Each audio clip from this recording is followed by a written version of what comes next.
Hi, this is Sarit Switzer, and welcome to the It Is Taught podcast, a podcast devoted to the teachings of Rabbi Shneur Zalman of Liadi as recorded in his most famous work, the Tanya.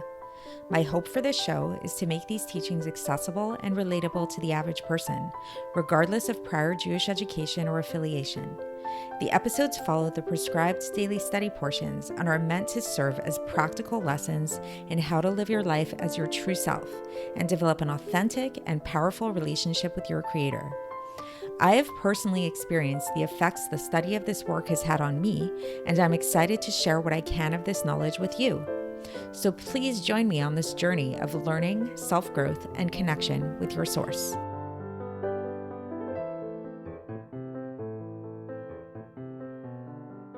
Hi, and welcome to the It Is Taught podcast. This is episode 383 for the 16th of Kislev in a leap year. So relationship advice 101 is that when your partner or spouse comes to you and starts complaining about their day, how they had a really hard day or something's going on in their life that's just really difficult or something like that, unless they specifically ask you for advice, chances are they're really just looking to vent. And chances are, what is this venting about? What do they want from you? They really want you to just listen to them, to hear them, to see them, to empathize with them so that they're not alone in their suffering. And often, if we try too hard to kind of like minimize the issue, minimize the problem or fix it or something like that, it just makes it worse. Versus when we really sit there and we listen to the other person, when we really give them that space, that understanding, that empathy, then often that it may not, solve the problem entirely. It can alleviate a little bit of the suffering. And sometimes when we ourselves are going through a hard time, we can be that person. We can be that person that just, listens to ourselves, lets ourselves have that space instead of trying to fight it, instead of trying to ignore whatever the pain of whatever it is that's happening to us, to actually give ourselves that space and acknowledge that yes, we are going through a hard time. Yes, this is a difficult situation right now, and that itself, that acknowledgement, can actually help. And now, what's another thing that we can do to help this kind of situation, this kind of thing, is to actually go and realize that if we're going through a hard time, chances are other people are going through a hard time too. And maybe there are some people who are going through an even more difficult time than us, who have it even harder than us. And this might give us the impetus and help us want to go out and feel a sense of compassion on others and help them, give to them. So this is actually what we're going to be talking about today, but on a spiritual level. We're going to be learning a new essay in Kuntres Acharon in this final section of the Tanya. This is essay 7, and like so many of the other portions of the Tanya, the theme is giving tzedakah. The theme is giving charity. So the Alter Rebbe, if you haven't noticed already, was really, really into giving charity, giving tzedakah. And now the angle that he's going to take with this is really interesting today. The angle is that basically the unique power that tzedakah has is that it allows us to tap into a very powerful force that is really only going to be fully manifest in the future era, but that is right now being held back because of the state of exile that we're in, because of our the imperfections of our worlds and of ourselves. So to start getting into the text here, the Alter Rebbe begins and he points out that in the book of Amos, at the end of chapter 5, there's a reference to tzedakah as being like a Nachan Eitan, like a mighty current. So what is this all about? And this idea of a Nachan Eitan, a mighty current, this is going to be a big theme of today's chapter and really exploring what this means on a spiritual level. So this Nachan Eitan, this mighty current, right? So the word Eitan, it's a very interesting word, this word Eitan. Eitan sort of signifies strength, might. In Kabbalah, it's referred to as the Nekuda Be'ichala, the dot within the chamber. What dot and what chamber? What does that mean? So it's the Chokhmah within the chamber of Bina. So if you've been studying this, listening to this podcast for a while and studying Chassidus, then you know that there's Chokhmah and there's Bina. And those are sort of like the two primary spheros. They're referred to as two friends that don't separate. That's the entirety of our world is really based off of these spheros. And what they are really is chokhmah can really be thought of as that like seminal point, like that intuition, that aha moment that a person has. And bina is where that point becomes elaborated, becomes more conscious, and we start to understand it more in all of its details. So Eitan, the Alter Rebbe is saying, can be thought of as the seminal point, as this chokhmah within the bina. So it's a very strong force, but it's a point. It's very intense and it's very dense, right? Another thing about Eitan, which is really interesting, is that if you look at the letters that make it up, Aleph, Yud, Taf, and Nun, one thing that they all have in common, which you may not recognize if you don't think about it before, is they all have to do with the future tense. So in Hebrew, those of you that know Hebrew, in Hebrew, whenever we want to say something in a future tense, like let's say if you say walking, the word for walking in Hebrew is lalechet, to walk. But if you want to say, so ani holechet, I am walking. What about if you want to say, I will walk in the future? Then you say, ani ehelech. I start with an aleph in the beginning, ani ehelech. And if I want to say, he will walk, then I would say, hu yelech. I would put a yud at the beginning. If I wanted to say, you should walk, like you should walk in the future, I would say, telech. That's you shall walk. So there's a taf in the beginning. And if I want to say we should walk, I say nelech, we will walk. So those are those four letters, aleph, yud, taf, and nun. So there's a component to this current, this mighty force that has to do with the future. And if you think about what is the future is sort of like this mighty force, like it's coming at us with all extreme force. We can't hold it back. It's like really, not to get too philosophical or deep, but think about your life. It's like time moves faster than you can realize. Every moment we're hit with this incredible force of the future, and as we'll see, this force is even deeper than all of than what we're even imagining on that simplistic level. Another side note that the Alter Rebbe doesn't mention here, but perhaps it's like sort of hinted at in the fact that this essay is towards the end of the Tanya. The letters of Eitan actually serve as an acronym for the word Tanya.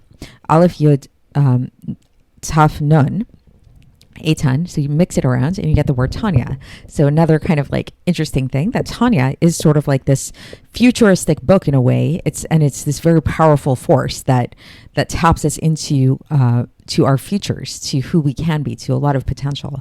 The Alter Rebbe brings one example from Yeshayahu chapter 52 verse 13 that hints at this idea of these letters being associated with the future, where it says, Hine yaskil avdi chule, that behold, my servant will prosper in the future, with that yud, right? But as mentioned, it refers to all the letters within the word Eitan.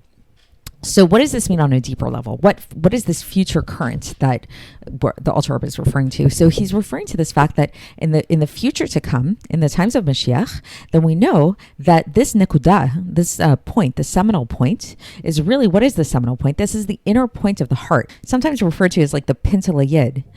So this pintel yid, this inner point of the heart, which is right now concealed, is going to come into revelation. It's going to not only come into revelation, but it's going to flow like a mighty current. And what this means really, not just for ourselves, for our inner point of the heart, but for God. God's chokhmah ilah. So remember, the seminal point is chokhmah. So the supernal chokhmah is going to be revealed in our inner hearts, in the inwardness of the heart.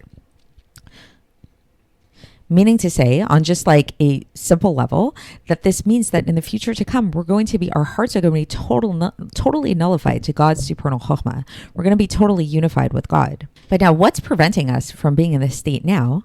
This is because we have an orla that's preventing. So it's like when a boy has a bris, we know that the orla, the foreskin, is removed. So right now, for all of us, there's a spiritual counterpart for that. It's understood that our heart has this orla, has this foreskin on top of it. What is that? What is that represented by? By our lust for physical pleasures.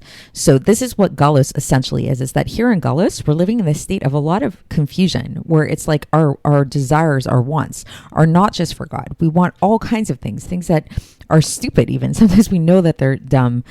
Reality TV, junk food, whatever it is. And these things have nothing to do with God. And this is what we can think of as the foreskin of our heart.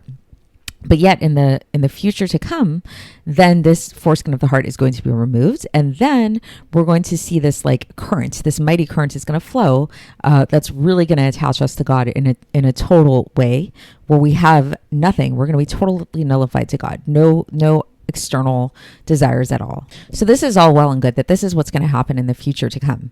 But what about right now? So the Alter Rebbe says that actually there's a way that even though we can't experience this full current right now, there's a way for us to tap into, to have a little bit, just a small bit of this light of God that is understood to be in this on this aspect and this level of Eitan. There's a way that we can right now have a little bit of this light shine into our hearts, so we can get a taste of this future to come. How do we do this? We do this, believe it or not, through compassion. So remember how I spoke about in the introduction that like if you really want to help a person who is downtrodden, who is not feeling good, the best thing that you can do is to have compassion on them, to just hear them out. So here too, this is the same idea. So basically, when we're living in a state of exile and we don't really have immediate control over that, we can't fix it. We can't like snap our fingers. The Rambam does say that like we never know what mitzvah is going to tip the scale to bring Mashiach to come, but we don't know. We really don't know. It's not really in our control. It's ultimately in God's control. So this is a very frustrating thing when we recognize this. It's like we're in exile. We can't get out of exile. What can we do? So just like this person who is really going through a hard time and they just want somebody to acknowledge them, our souls are going through a really hard time. Our godly soul that's found within us, it's like, hello, like, why are you guys out there partying? Why are you guys having such a good time? You don't realize that I'm hurting. You don't realize that I'm in pain. It's just waiting for somebody to acknowledge it. And so really, that's the first thing that we can do. If we want to tap into this future era, if we want to kind of give our souls a little bit of relief from this exile, we need to acknowledge this. We need to have compassion on our godly soul and realize that, yes, this is not a normal state of existence. We're in exile. You're not supposed to be here. You're not supposed to be in captivity. This is not how the world is meant to be. And this isn't something that needs to be forced. This is something like when we have a recognition of the fact, we recognize that our true reality is to be one and unified with God, then truly we should have Rahmanas on this spark of our soul. Because our soul, what is this godly soul that we have? This godly soul that we have comes from the supernal wisdom of God. And it's being blocked right now. It's like our inner godly essence is being blocked from being able to manifest. And so this is what exile really is. So this can really cause us to, if we tap into this, we're going to experience, hopefully, a true Rahmanas on our souls. And through this Rahmanas, through having this compassion, through having this empathy, it actually gets out of its exile a little bit. Just like, again, like when you talk to somebody and when you just hear them out and you feel their pain and you really acknowledge the pain that they're going through, they feel a little bit better, right? It helps them. It helps them a little bit. It eases their pain. And this is referred to as, there's an allusion to this, says the Alter Rebbe, in the verse, in Yeshayahu chapter 29 verse 22, Yaakov asher pada et Avraham, that Yaakov redeemed Avraham. So on a Kabbalistic level, then Yaakov is referred to as the attribute of mercy, and Avraham is the idea of ava, the idea of love. So this compassion redeems the love, like it kind of arouses this great love from above. And this is explained further at length in the first part of Tanya in chapter 45. And so you can go look that up if you'd like to. And so now the next part that the Alter Rebbe explains is that there's this principle that we've brought up many times, that an arousal from above, and a sarisa de la'ela, as it's called in Chassidus, is dependent upon our arousal from below. Meaning to say, if we want, ultimately, like let's say it's like we want, like now we're shifting it a little bit and we're saying that we're the ones in pain, we're the ones in suffering, and God is the one that's listening to us. If we really want God to listen to us, if we want that arousal from above, that God's going to shower compassion upon us, we have to give God something. We have to do something down here to stimulate that. So how can we do that? Is if we can actually do it with actual gold and silver, with money. What does this mean? Through giving tzedakah. Because giving tzedakah, now we can understand why it is that tzedakah is, going back to the beginning of this essay, is referred to as a Nachan Eitan.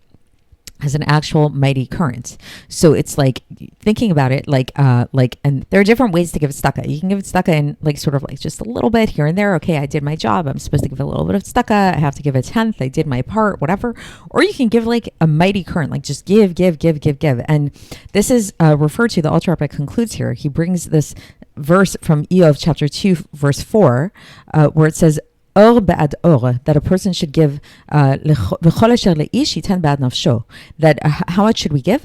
Skin for skin. Everything that a man possesses, he will give for his soul. So this idea was brought up previously in the Tanya, that when we were talking about this idea, that like when it comes to medical expenses, God forbid somebody has an issue medically, money is no object. We spend and spend and spend in order to get well. We'll do anything to save our lives. So here too, once we tap into this like suffering of our godly soul, it's the same idea. It's like what wouldn't we give in order to redeem our godly soul? And because we want to shine the light of God, called the vitality, the life into the godly soul. So for this, we'll give anything. So the bottom line is that a few things. First of all, that in the future to come, there's going to be this mighty current, which what that means is that the internal chachma of God is going to be revealed in the world. Right now, we're not in that state. We're in a state of exile, and our godly soul is suffering and is in captivity as a result of this. And it's like there's this mighty current that's just waiting. Think about like a dam that's like holding back the water from going. It just wants to burst, but it can't burst. But so the good news is that we can help it a little bit. We can help it seep through. The way that we help it seep through is, first of all, by acknowledging the issue, by acknowledging that there's a problem. It's like the first solution, the first route to a solution, the first step in healing is diagnosing, right? So it's like really recognizing like, oh wow, the godly soul is in exile.